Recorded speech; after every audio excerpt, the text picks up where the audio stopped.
Life is good when you come to the point, you get to the point.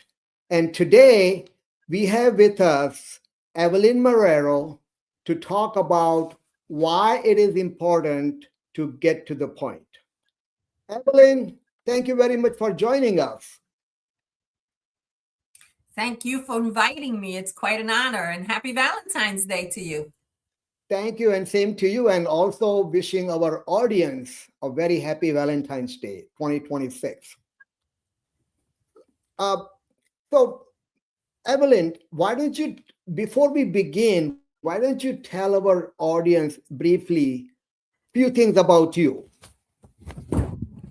Thank you so much, Bipin. Yes, I am a retired financial investigator. I'm also a wife of 42 years, a mother of four. I have 4 children, 12 grandchildren, 11 great grandchildren. I am a Toastmaster, and I am also a lector and very active within my community parish.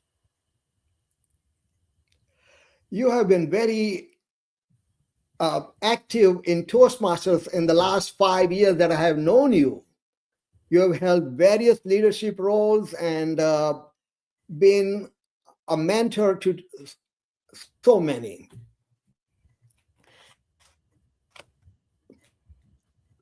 We we talk about being brief and to the point. So, how did you start talking about that? I know you have been a very detailed oriented person in your career. I know you were very detail oriented, and there was a situation where something prompted you to come to the point. Why don't you tell us about that? Absolutely. It was my son. My son, in a conversation, would say to me, as I was trying to detail information to him and pass on knowledge, Mom, get to the point. Teenagers, they don't have time for long explanations. They don't have time to hear everything, the fluff of what you need to say. All they want to know is get to the point. And I realized through his conversations, comments to me, that I needed to be more concise. When I found Toastmasters, I found how to be more clear, more concise, have clarity in my message, and get to the point. Absolutely, absolutely. Now, you already briefly explained why clarity is important. You mentioned people don't have time, they have a short attention span, so they want quick. That is Why don't true. you, can you elaborate on some of the other reasons why clarity matters? When you have a message, you need to say it immediately. You lose people. Even if you're a journalist, you learn. And I did write in my high school. I did write, and I am a published author as well. If you don't capture a person's attention in the first paragraph of a story, you lost them. If you don't catch someone's attention in your first 2 sentences, their mind goes wandering. So you need to engage them immediately, and you need to be clear about your message. Now, there are times when you need to embellish, where you need to elaborate, where you need to be more detailed. But that's typically very isolated in situations. Maybe when you're in a boardroom and you're giving information to your board members about specific things. Or in my case, as an investigator, when I was detailing information about a crime or an incident of fraud. I was a white collar crime investigator. So all of those things matter, but not when you're having a presentation, not when you're having a speech, not when you're communicating on a one-to-one basis. And especially when you are, as you said, beginning a speech or a presentation, people, you would lose people if you start with the routine stuff. You want to either make a statement or provide some quick information that would capture their interest. And then you also want to end your presentations similarly so that you can keep their attention captured. You want to connect with their audience. Exactly. Let me give you an example of fluff. It looks really nice out today. I think I will go out for a walk to get some fresh air in my lungs. Would you like to join me? That's about 30 some odd words there.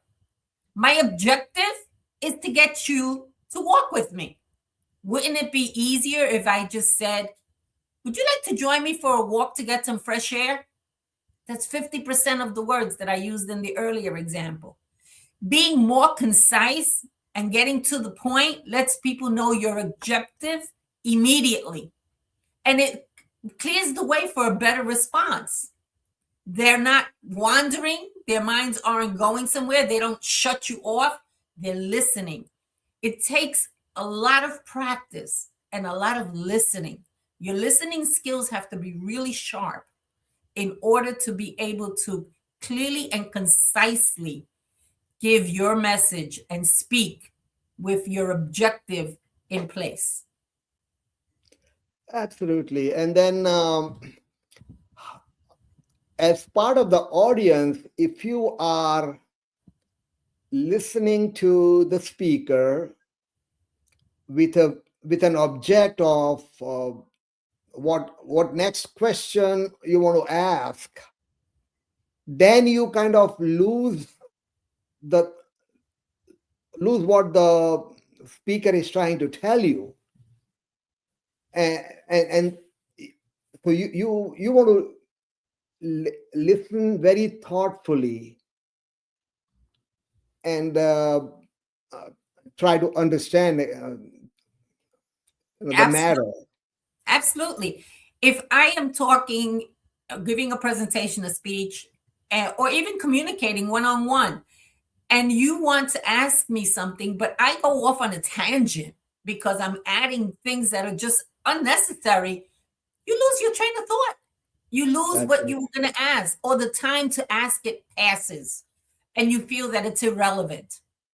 When you speak in a concise manner and you get to the point, the other person that you're speaking to can also get to the point. And that is the point. Absolutely. So what are the benefits of getting to the point?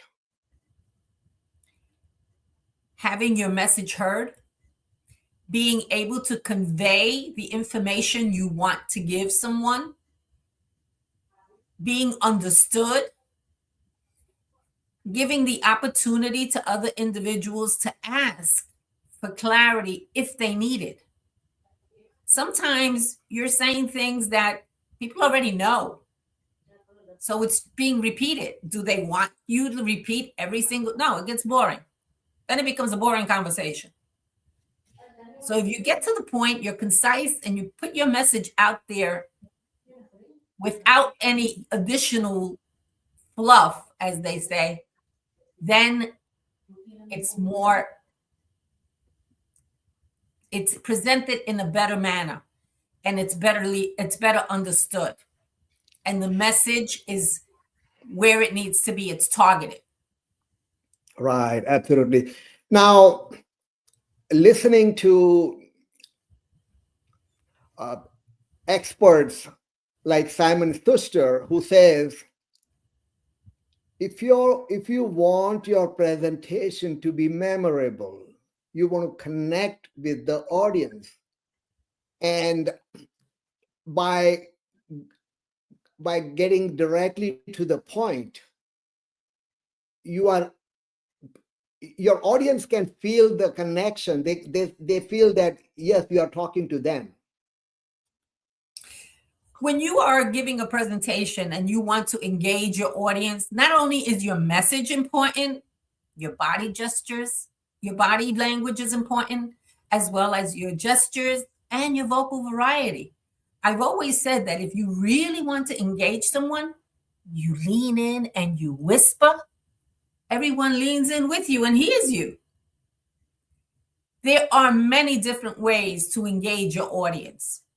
Ask a question, be direct, be concise, get to the point. Absolutely. And then that not only makes your presentation understood, but also memorable, because you are connecting with the audience by being direct. Exactly. And people appreciate that. They don't have time in our busy world, in our busy lives. They don't have time to listen to something for an hour. They want it in short bites, quick action. What do I need to do? How do I need to do it? When do I need to do it? Let's go. Absolutely. Now, there are times when you're trying to deliver a message that is that could be perceived as critical, or you have to deliver not so unpleasant news. And if you then try to go direct, that can have some some undesired consequences. So how do you handle that kind of situation by not going direct in certain circumstances? You can get to the point and have empathy. You can show your love, your compassion, your empathy for another individual or for a group without, and getting to the point without overly adding things. If you speak from the heart, just say how you feel, but say it in a way that conveys your message in short form. I can easily say to someone, my heartfelt condolences on the loss of whatever. Right. Without actually going into more detail about it. Right. If I'm giving a eulogy, then I will give more detail. As I said earlier, there are times when you want to embellish. There are times when you want to detail. There are times when you want to elaborate. If I am doing a presentation on a story, if I'm storytelling, then I want to embellish a little, and I want to get more into details. I want to make it intriguing. I want to capture your attention. I want to surround you with mystery and wonder. But that isn't always the case. There are time and places for everything. When you have Absolutely. a one-on-one communication, getting to the point is the best way. Being concise and clear so that there are no errors, especially in leadership. When you are leading a group, it's important that they understand with clarity, exactly what it is that their task is, what it is that is expected, and the time frame it's expected in. If you kind of leave it out there to their own devices, you're not going to get much done.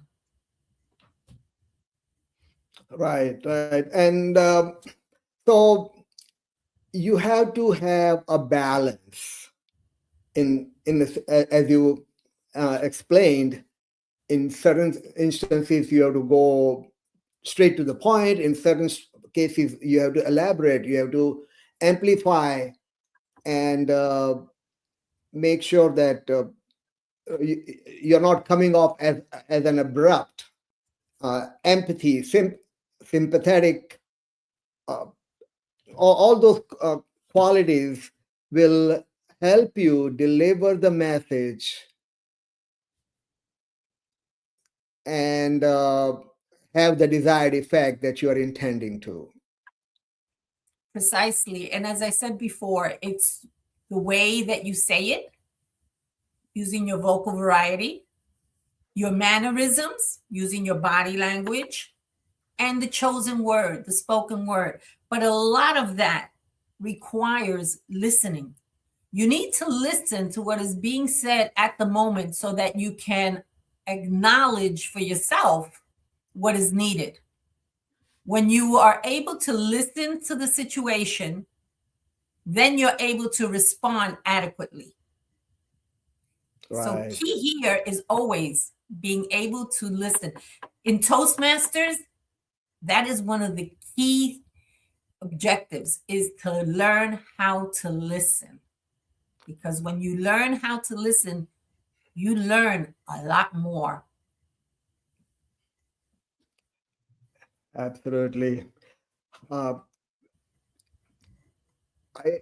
I appreciate, Evelyn, for you joining us and educating and informing us about this very important topic of getting to the point. Everybody, as you have mentioned, has very short attention span and don't have time. And so you want to get your message across, be direct, be concise, and be empathetic to to the audience, and you will have achieved your desired result. I'd like to leave everyone with a message. Yes, please.